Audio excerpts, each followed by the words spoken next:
Thank you for having us. It is great to do this collaboration. So EER, as the European Eye on Radicalization, as the name suggests, focuses on the radical ideas and groups that lead to violence and instability in Europe. Naturally, because this includes a lot of transnational groups and the ideological currents that influence these movements come from outside, we look at geopolitical circumstances and also just foreign conflicts and theaters of dispute. The platform intends really to bring together people from different disciplines and with different experiences, so whether that's academics and scholars or journalists, former extremists and counter extremist practitioners, either current or former, to analyze issues and see if we can work towards a solution that can then be shared with relevant policymakers. An important part of what we do is to try to bridge gaps between people who otherwise wouldn't communicate, and events like this are very helpful to doing that. So we're very glad to be partnering with CEP. In terms of our outputs, they tend to be either longer reports, sometimes shorter articles and analytical pieces, looking at trends and currents. And we also have recently started a podcast, and we do regular webinars to bring people together and hopefully to share ideas. So that's us, and if you want to look us up, that would be great. So as you mentioned, my presentation is going to cover the British state's approach to jihadism really since the 1990s, because that's when it became a major problem. So the Islamist current obviously goes back to the 1920s. Before then, when there was the Ottoman Caliphate, it wouldn't have made any sense because Islam was just the way of the world. But once it was gone, the question of what to put in its place was either a secular system, as happened in Turkey, but others said, well, we would quite like the caliphate back. And that was the origins of the Islamist movement, particularly with the Muslim Brotherhood in Egypt in 1928. The movement developed, it overlapped and fused in ways with Nazism and fascism during the 30s and 40s. After the defeat of the Nazis, it found allies often in the Soviets, somewhat counterintuitively, given it was obviously a religious movement and the Soviets were viciously atheist. But it grew as time went on, particularly after the Six-Day War in 1967. And it led to crackdowns, particularly in Egypt and Syria in the 1960s and 70s, that forced some of the brothers to go abroad, including into Europe. At that time, they mostly settled in places like Germany. For Britain, the main Islamist immigrants were from the subcontinent, unsurprisingly, because we had been in India and people had all kinds of connections there. So the Brotherhood equivalent in the subcontinent, which was Jamaat-e-Islami under Abu Ali al-Maududi, were the sort of ideological currents that were mostly in Britain until the later 80s and the 90s. Egypt had a very bad time of it with the Islamists after this, especially when their government tried to kind of use the Islamists to blunt communist advances because the Soviets were colonizing the states, and it led to the murder of President Sadat in '81.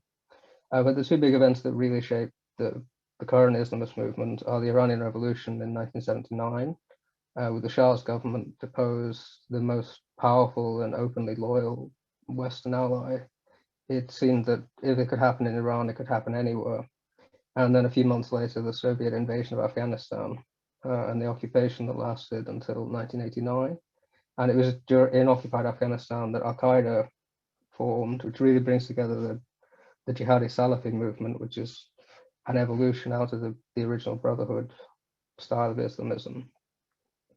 Most accounts say Al-Qaeda originated in 1988, specifically in August 1988.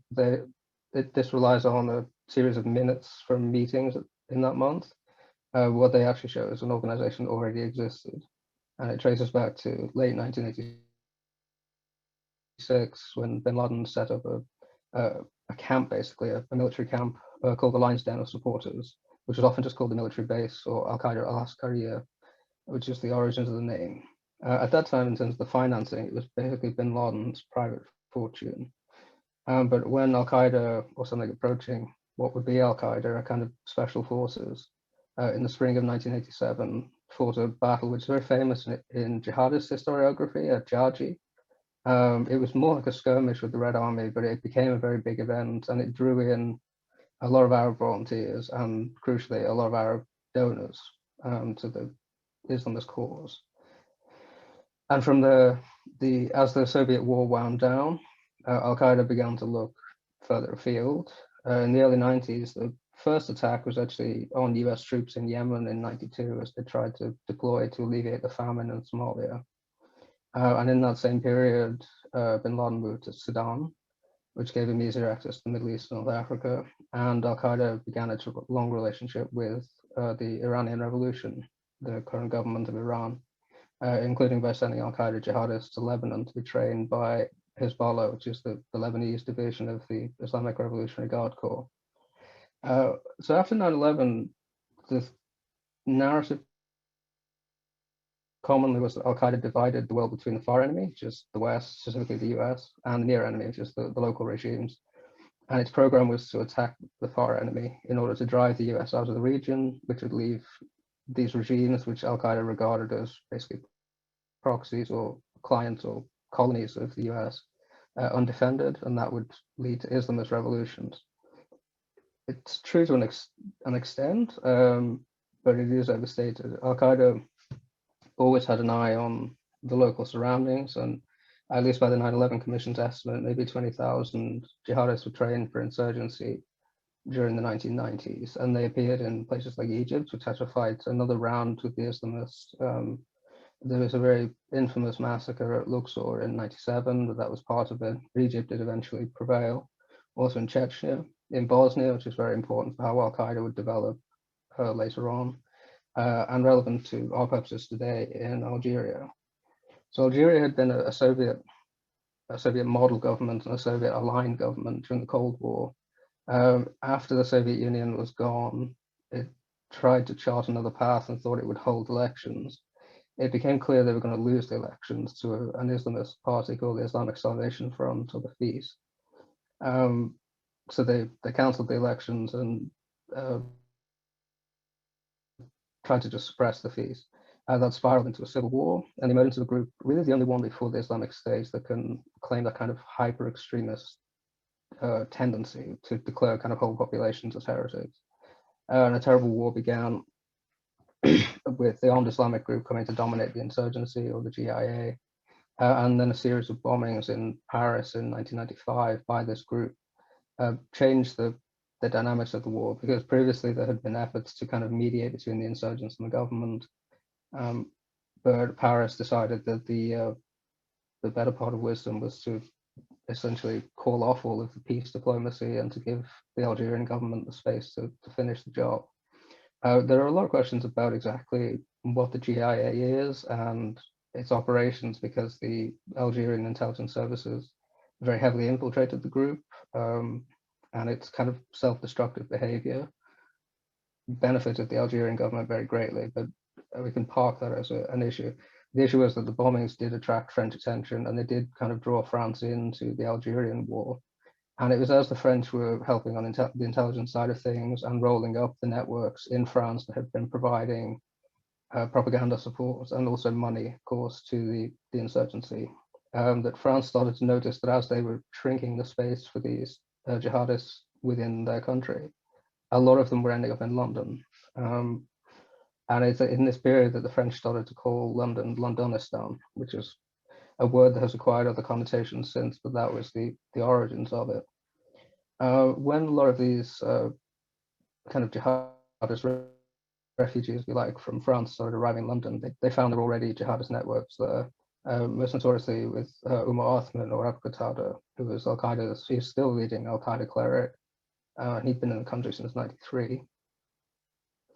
And they gathered, they created propaganda magazines. Again, they raised money for both Bosnia and for the ongoing war in Algeria and for other places. Abu Qatada was quite obscure at the time. He wasn't exactly a public figure, but there were others who were, including Abu Hamza. He sought the spotlight and he got it. His sermons were notoriously incendiary. And he became a regular feature in the tabloid press, where he started to be called Captain Hook because he had lost both his hands mishandling explosives in Afghanistan. So these people like Abu Hamza had said things constantly that could have been interpreted as incitement. They were raising money for effectively terrorism abroad. Abu Hamza himself went to Bosnia and fought with the Mujahideen there that were controlled by the Iranians, but none of it seemed to attract much legal attention. And the question was, why was that? So in 2011, analyst called Yakov Lapin wrote a book called The Virtual Caliphate, and he spoke to Baroness Caroline Cox, who was the former Speaker of the House of Lords here, and she looked into things after 9/11. And Lapin reports from that that there are signs the UK government allowed jihadis into Britain and gave them a free hand to set up base on the understanding that Britain itself would not be harmed. And that was basically the approach up to 2001. Fundraising was allowed, propaganda work, logistical support, even as with Abu Hamza, fighters going abroad and engaging in, we didn't really know what, but we knew it wasn't very good, and then coming back. And the British state just left them alone, so long as the impacts of their fundraising and all the rest of it were abroad rather than here. So that continued even after the attacks on the African embassies, even after the Cole attack. 9/11 is obviously what changed things. On the first Friday, so 9/11 was on Tuesday, on the Friday of that week, Abu Qatada gave a sermon saying that that the attacks had been part of an eternal war between Christendom and Islam, and made other statements that were clearly supportive of murdering non-Muslims. In December 2001, Britain finally passed a law that said that kind of thing was no longer to be allowed, and he went into hiding, was finally arrested in October 2002. It began a saga of 13 years trying to deport him, and he eventually went actually of his own volition. Jordan had to change his laws in order to accept him. Abu Hamza wasn't arrested until August 2004. The first set of charges against him got dropped, but a new set were brought a couple of months later, and then eventually it became clear that actually he was not going to be charged here at all. He was going to be extradited to the US, which he eventually was in 2012. So jihadists had become a concern for the British government clearly after 9/11, but their focus remained on the old pattern of only really interested in domestic terrorism. And as we shall see, that actually failed in its own terms. But in the meantime, what it led to was a government policy that in conception aimed to promote moderates as a counterweight to violent extremists. And in practice, it meant engaging with so-called non-violent Islamists or participationists. The idea being, if you gave Islamists a legal pathway to achieve some of their goals, it would make the violent revolutionaries kind of less attractive. It didn't, as I say, it didn't really turn out that way, because the best organized people to engage with, to take a step back, obviously the initial problem is if you're going to do that, it means you're treating the Muslim population as a bloc and you need representatives to engage with. The best organized people were the extremists, namely the Muslim Brotherhood. The Brotherhood, when their members started coming to Europe in the 60s, hadn't really thought they were staying. But by the 90s, they realized they were and began setting up their own organizations. In Britain, this was the two most prominent were the Muslim Council of Britain and the Muslim Association of Britain, both in 1997. And they were a major part of our report on the Muslim Brotherhood in 2015 that confirmed that they were derived from the Brotherhood initially. It's difficult to quantify the harm that this policy did. It's obvious the effect it had, which was it legitimized these actors and their narratives, including things like that Muslims were under a constant war from the state and this kind of thing. And it meant that people who wanted influence in public policy kind of had to go through them. It also meant that the state ended up financing these groups because for counterterrorism work or counter extremism as it evolved, state funds became available to these groups. What can be said with some certainty is it didn't do much good because the 7/7 attacks then happened in 2005. But the policy largely remained unchanged, with the exception of the introduction of the contest strategy or the prevent whose most well-known element is Prevent, which has the problem of all anti-radicalization efforts in that it's very difficult to quantify its rate of success, and it's become a focus of much public agitation by Islamist groups, which I suppose in its way is a confirmation it must be doing something. That the policy towards Islamists changed in 2010 with the new government, which at least stopped the funding of groups that didn't adhere to kind of liberal democratic values. But just as this kind of change kicked in, the war in Syria began, and the rise of the Islamic State was to come, which is the last major phase of how Britain has handled this. And that was very much more, I mean, at that stage, the terrorism problem did become front and center. And in that, the state handled things generally quite well. The finances were not really an issue because the Islamic State is self-financed. It set up its caliphate, it taxed, quote unquote, the population. It was more like extortion, but they had their own money. They were able to organize, as we know, the attacks in France and in Belgium. And some attacks were effectively free because they were able to just guide people online through encrypted apps.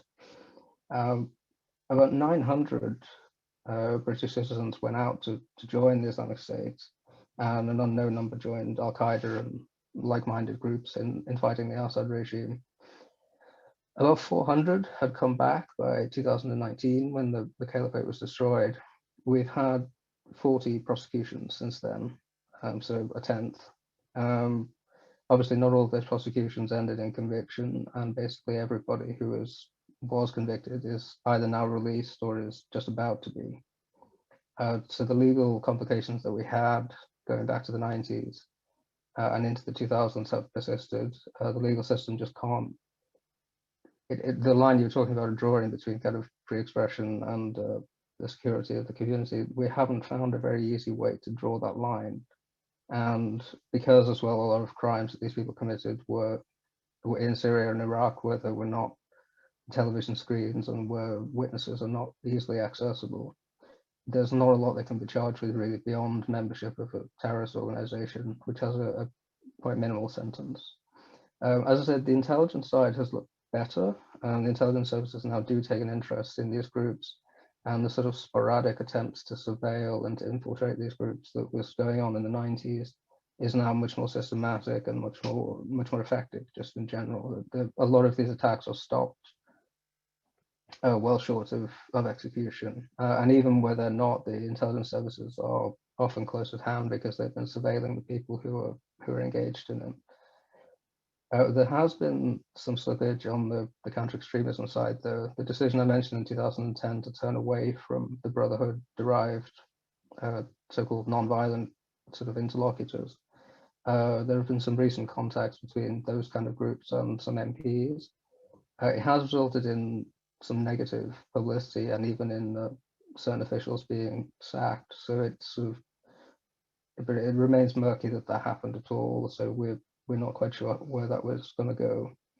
In terms of financing, the situation is probably the most worrying, especially because a lot of the financing in Britain is done under the guise of charities, and our Charities Commission doesn't really have the powers it should to deal with this. It can't even really close down charities. It more just puts them in a state of administration and then demands that they change the leadership. And often people will just change the leadership to family and friends, and then the organization pretty much goes on as it was before. And we also don't have a very clear picture of the financial networks because a lot of it's done by Hawala and other things which move cash itself around. So that probably remains one of the serious problems. Outside of the government, the most serious problem has been highlighted by Shamima Begum, who's, I think, a case most people will know. She went on to join ISIS when she was about 15, and she came back recently. She was discovered recently in northern Syria. But she's become an object of a lot of public attention from the press in Britain, including from the BBC, which has done this podcast series with her. And it's given her a kind of celebrity status that is, I mean, at best, it's just very distasteful because obviously she was involved in an organization that carried out a genocide against Yazidis that was engaged in all kinds of crimes against humanity, and now she is being given a lot of space to play the victim, really. But it may end up being a bit more dangerous than that, because it's very unclear what she actually thinks. I mean, her presentation at this moment of being a kind of victim who was groomed into ISIS is a very recent thing. When she was first found, she said she was very glad that ISIS had done what it had done, and she hoped that it would return. So giving her a platform from which she may be able to disseminate her ideas and later on to engage in other logistical and other work for extremists is quite a dangerous thing. And again, there's not really much that the state can do about that. It would be more a cultural decision not to treat her in this way. So that would be the end of my presentation. I say there's been some evolution over time, and a lot of problems remaining, unfortunately.